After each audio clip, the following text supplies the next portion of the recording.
المعتقدات الخاطئة اللي بتتوارث؟ هي معتقدات كتير جدا، يعني لا سبيل يعني ليس على سبيل المثال، ولكن ليس على سبيل الحصر، ولكن للأمثلة اللي ممكن نقولها. معتقدات ومعتقد يعني بنشوفه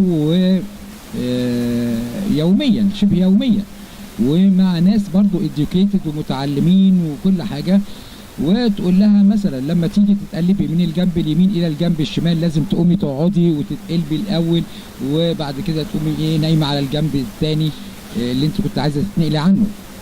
دي طبعا باعتبار ان هي حركه الام هتؤدي الى تغير وضع الجنين، وان ممكن الجنين يلف الحبل السري حوالين رقبته. ده معتقد خاطئ تماما، ليس له اساس من الصحه.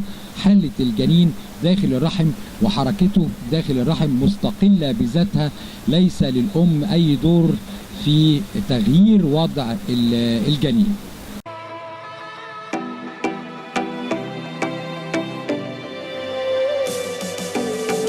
أحلم